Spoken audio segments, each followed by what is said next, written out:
आपल्या बीड जिल्ह्याचे अध्यक्ष संदीप भैया क्षीरसागर, पुणे शहर राष्ट्रवादी काँग्रेस पक्ष ज्यांच्या कार्यालयात आपण या ठिकाणी आहोत ते प्रशांत जगताप साहेब, आपल्या सर्वांचे ज्येष्ठ नेते आदरणीय जीवनराव गोरेजी, उषाताई दराडेजी, दरेकर नाना, सलीम भाई, डॉक्टर नरेंद्र काळे, सुशीलाताई मोराळे, आमदार पृथ्वीराज साठे, बबनभाऊ गीते, नारायणरावजी डक, रामजी खाडे, पूजाताई मोरे, संजीवनीताई देशमुख, आपल्या महाराष्ट्र प्रदेश राष्ट्रवादी काँग्रेसचे अध्यक्ष मेहबूब भाई, या निमित्ताने उपस्थित असणारे आज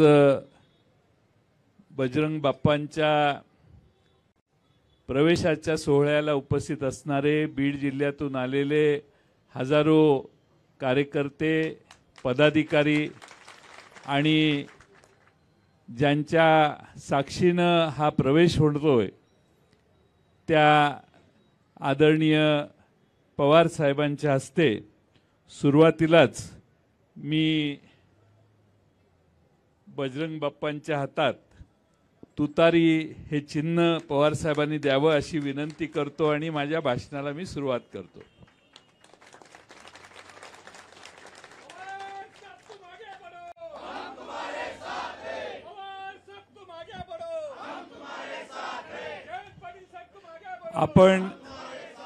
आपण सगळे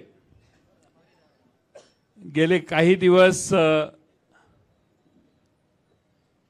बजरंग बाप्पा आपल्या पक्षात येणार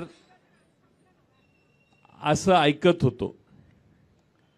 मी सगळ्यांना सांगत होतो ते आपल्यातच आहेत, ते कधी गेले. पक्ष फुटल्यानंतरही बजरंग बाप्पा 4-5 वेळा मला भेटलेले आहेत आणि फुटल्या भेटलेले आहेत. त्यामुळे विधान भवनात, घरी माझ्या चहा पिलाय सगळे, त्यामुळे ते कधी गेले असं मला वाटलंच नाही. पण तरी देखील आज बजरंग बाप्पांचा प्रवेशाचा सोहळा आपल्या सर्वांच्या साक्षीने होतोय. गेल्या आठवड्यात आम्ही पवार साहेबांच्या उपस्थितीत या ठिकाणी आणखीन एक पुस्तक प्रकाशनाचा कार्यक्रम केला. नुसतं पुस्तक प्रकाशन केलं, बाकी कुछ नहीं हुआ सलीम भाई, सिर्फ बुक किसी ने लिखा उसका प्रकाशन हुआ. निलेश लंकेंनी एक पुस्तक लिहिलं, कोविड काळातला त्यांचा अनुभव, आणि निलेश लंकेंनी पुस्तक लिहिलं त्याचं प्रकाशन इथं स्टेज घालून केलं कारण तो कार्यक्रम होता. हे आमचं पूर्वीपासूनच प्रशांत जगतापांनी लावलेला बोर्ड आहे. निलेश लंकेंनी बांध फोडलेला आहे, आता पाणी व्हायला सुरुवात झालेली आहे. हळूहळू अनेक जण बांध फुटल्यामुळे बाहेर पडायला उत्सुक आहेत आणि म्हणून आज बजरंग बाप्पांच्या प्रवेशाला जास्त महत्त्व आहे.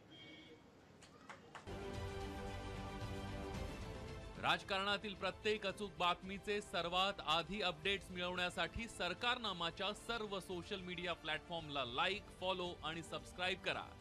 तसंच सर्व नोटिफिकेशनसाठी बेल आयकॉन प्रेस करायला विसरू नका.